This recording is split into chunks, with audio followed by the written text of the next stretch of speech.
que les salariés doivent craindre les ressources humaines de leur entreprise? Les craindre? Oui. On doit craindre les ressources humaines. Parce que, je l'ai dit ailleurs, donc je vais le répéter, dans le meilleur des cas, bien souvent, les ressources humaines ne servent à rien. Et dans le pire des cas, elles servent à quelque chose. Mais ce n'est pas spécialement bon pour les salariés.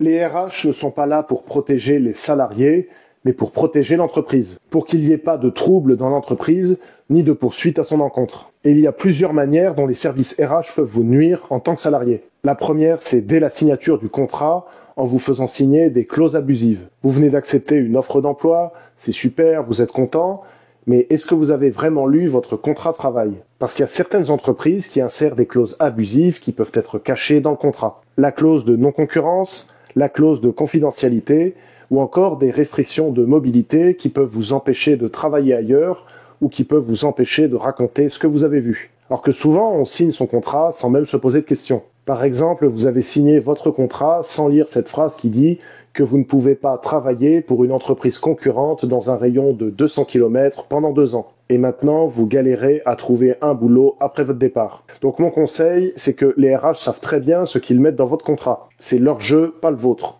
Donc lisez bien votre contrat à tête reposée, sans précipitation, relisez-le plusieurs fois, faites appel à un copain avocat ou faites appel à quelqu'un qui pourra relire avec vous et prenez votre temps. Le deuxième mauvais coup que les RH peuvent jouer, c'est le fait de fliquer les salariés. Maintenant que tout se fait en ligne, les entreprises ont de plus en plus de moyens de surveiller leurs salariés et leurs activités. Et tous les outils de travail post-Covid les aident beaucoup à ça, notamment les outils de chez Microsoft. Alors déjà, il y a le suivi des mails et de la messagerie Teams. C'est que l'employeur peut accéder aux emails et aux messages qui ont été envoyés ou reçus sur Teams, et il peut notamment chercher par mots-clés. Il y a aussi le suivi de l'activité sur Teams. L'employeur peut consulter des rapports sur votre activité, et notamment sur le nombre de messages que vous envoyez, sur les fichiers qui sont partagés, sur les réunions et sur les appels. Il y a aussi un suivi de présence sur Teams pour voir si vous êtes souvent disponible ou pas. Et puis enfin, il y a l'accès aux fichiers OneDrive. L'employeur peut accéder à tous les fichiers que vous stockez sur le cloud de l'entreprise. Je vais chercher dans les boîtes aux lettres Exchange, les sites SharePoint, ceux qui incluent les sites de mon équipe et les messages de mon équipe. Je veux seulement chercher des éléments provenant d'un certain expéditeur, d'un certain destinataire. Nous pouvons aussi chercher des lignes d'objets d'un certain calibre. Je vais taper le mot-clé ici, YouTube. Et ensuite cliquer sur Suivant. Ce que nous cherchons essentiellement, c'est quand Zane a utilisé le mot YouTube dans un message de l'équipe. Et si je suis une personne de l'informatique dans ce cas, je peux aller à Courrier et ensuite m'ajouter au droit de lecture de la boîte de réception de Zane. C'est l'activité des utilisateurs de Teams ici. Je vais faire cela sur 30 jours et découvrir à quel point certaines personnes ont été actives. Nous obtiendrons un rapport montrant l'activité de chacun de ces utilisateurs, combien de messages Teams ils ont envoyés,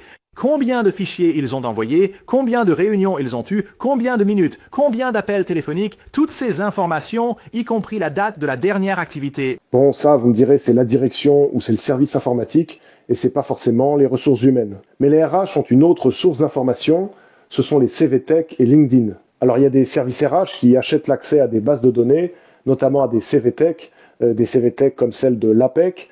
Alors officiellement, c'est pour faire du sourcing, c'est-à-dire pour aller essayer de débaucher des gens talentueux pour des postes à pourvoir dans l'entreprise, mais ça peut aussi être utilisé pour voir qui s'apprête à partir au sein de l'entreprise. Et moi, ça m'est arrivé dans une réunion avec une DRH. À un moment, c'est venu dans la conversation, elle nous a dit « Ah oui, il y a Machine qui s'apprête à partir parce que on a vu son CV sur une CVTech. » Donc j'ai prévenu son chef. Sauf que Machine en question, peut-être qu'elle avait juste mis son CV là il y a longtemps, ou peut-être qu'elle voulait juste tester le marché pour voir ce qu'on pourrait lui proposer, sans réelle intention de partir. Mais peut-être que pendant ce temps-là, le chef de Machine se dit « Ah, ben si elle veut activement partir, ben moi je vais pas lui donner de promotion et je vais pas lui donner non plus d'augmentation. » D'ailleurs, si vous voulez ma méthode complète pour obtenir une promotion, je vous l'envoie gratuitement par email. Vous avez juste à cliquer sur le lien en description. Donc mon conseil, c'est d'utiliser les CVTech parce que c'est une bonne solution, mais c'est de mettre votre CV en anonyme, la plupart des sites le permettent. Troisième chose à savoir sur les RH, c'est que ce ne sont pas des médiateurs. Des fois, les ressources humaines sont tentées de se mettre en position de médiation pour gérer un conflit. Mais en réalité, ils ne prennent jamais vraiment le temps de comprendre d'où vient le problème. C'est-à-dire que les RH ne se demandent pas si vous êtes la source ou la victime d'un problème, ils ont plutôt juste tendance à vouloir éviter le grabuge. Et ils tendent souvent à protéger la personne qui a le plus de valeur pour l'entreprise. C'est comme ça que des tas de personnes de pouvoir n'ont pas été inquiétées pour leurs agissements, par exemple à l'égard des femmes, ou pour avoir tapé dans la caisse. Donc mon conseil, c'est que en cas de conflit, les RH ne sont pas toujours d'un grand secours. Ceux qui peuvent vous aider, alors déjà il y a vos proches, parce que souvent ils ont plus de recul que vous sur votre situation. Il y a les syndicats éventuellement, selon votre entreprise. Il y a les associations.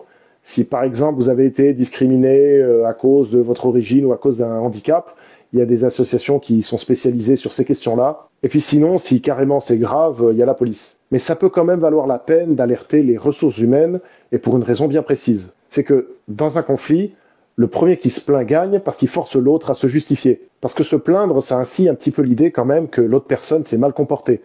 Du genre, il n'y a pas de fumée sans feu. Mais bon, dans tous les cas, c'est jamais intéressant pour votre carrière de vous retrouver au centre de quelque chose qui est un problème pour l'entreprise. Quatrième mauvais coup qui est fréquent chez les RH, c'est de ne pas garder les informations confidentielles. Il y a beaucoup de salariés qui viennent se confier à eux, mais le problème, c'est que les RH parlent beaucoup avec les managers et parlent beaucoup avec la direction. Et les infos qu'on donne aux ressources humaines ont tendance à remonter très facilement et très vite à la tête de l'entreprise. Autre chose, il y a beaucoup de gens dans les RH qui n'hésitent pas à regarder les données privées des salariés. Souvent, ils font tout un cirque sur la confidentialité des salaires.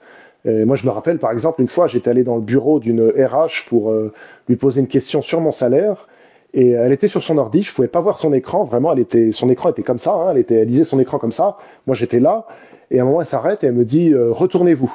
Genre comme ça, retournez-vous contre le mur, parce que sinon, elle me dit « Ah, vous allez voir le salaire des autres, ça va pas ». Mais dans les faits, il y a souvent des feuilles de salaire qui se baladent à la vue de personnes qui ne sont pas concernées. Pareil, une autre anecdote qui m'est vraiment arrivée, un jour, il y a une collègue qui vient me voir et qui me dit « Ah, tu sais, machin, combien il est payé, j'ai vu, il a vraiment un gros salaire. En plus, là, il a eu une prime de 4 000 €. C'est une personne qui était pas très appréciée dans le service, et c'était un cadre en plus. Et là, en l'occurrence, j'ai pas demandé à savoir. Ça m'est vraiment tombé dessus comme ça, une collègue qui un jour m'a dit « Ah, tu sais, machin, combien il est payé tant. » Alors, imaginez si j'avais cherché à savoir, si j'avais enquêté, pour découvrir le salaire de telle ou telle personne. Donc mon conseil, c'est d'être copain avec au moins une personne des ressources humaines parce que ça peut s'avérer très utile. Cinquième mauvais coup des RH, c'est le fait de mentir ou de faire disparaître des preuves. Comme les RH défendent l'entreprise, c'est-à-dire en fait qu'ils défendent la direction, mais si la direction a envie de cacher des choses, les RH vont la suivre. Et ils auront tendance à noyer le poisson, voire carrément à mentir sur des décisions difficiles qui ont déjà été prises. C'est-à-dire que si vous avez des questions ou des préoccupations, les RH auront tendance à jouer la carte de l'ambiguïté. Elles vont vous répondre avec des termes flous ou des réponses vagues, et vous resterez dans l'incertitude, il n'y aura aucune réponse concrète. Les RH ne vous diront pas s'ils se jouent dans l'ombre, ils ne seront pas transparents. Et quand une décision difficile a déjà été prise, typiquement un licenciement, elles vous feront croire que c'est encore à l'étude, alors qu'en réalité, c'est déjà réglé. Un exemple concret de ça, ce sont les offres confidentielles, les offres d'emploi qui sont confidentielles.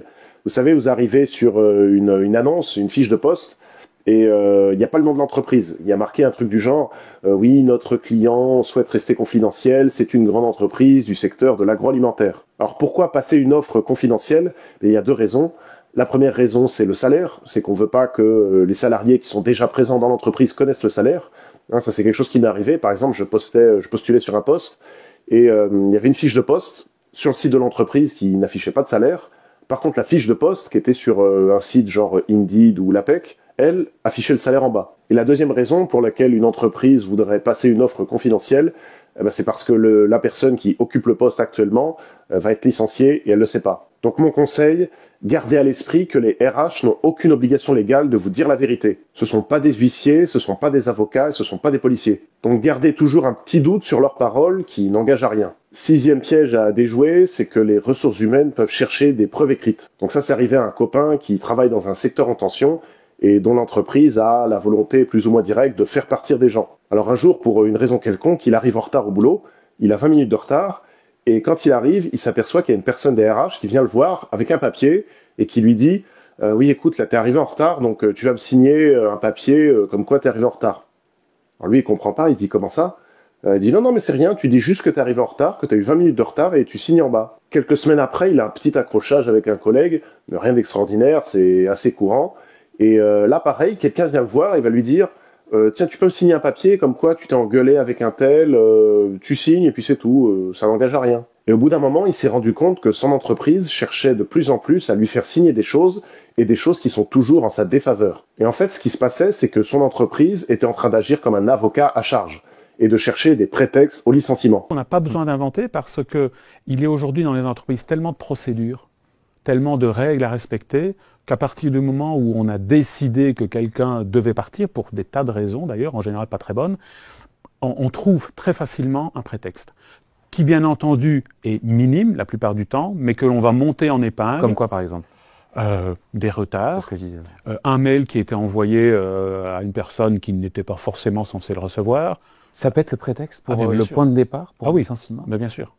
On peut prendre n'importe quoi. Et les entreprises peuvent aussi vous enregistrer, c'est quelque chose de très courant. Écoutez cet avocat. Si vous négociez votre départ directement avec les RH, le risque, c'est que vous soyez enregistré. La Cour de cassation vient d'admettre comme preuve parfaitement recevable l'enregistrement du salarié à son insu. Et enfin, on peut carrément vous faire signer des documents illégaux, surtout en cas de conflit. Donc mon conseil, ne vous laissez pas intimider et faites attention à tout ce que vous laissez à l'écrit. Attention à tout ce qui laisse des traces. Donc ça sera votre signature, vos emails, votre tampon. Et enfin, la dernière chose, c'est de faire croire aux salariés que les règles sont les mêmes pour tout le monde. Alors l'entreprise n'est pas un environnement égalitaire. Il y a des personnes qui ont des passe-droits, il y a des personnes pour qui on est prêt à assouplir les règles, ou qu'on traite différemment, notamment sur le plus critique, les questions d'argent et de salaire. Alors déjà, les RH vont chercher à minimiser votre salaire dès l'embauche, parce qu'encore une fois, elles défendent l'entreprise, et leur but, c'est de faire en sorte que l'entreprise obtienne le plus possible, pour le moins cher possible. Mais ça sera aussi le cas pour les augmentations de salaire et pour les promotions.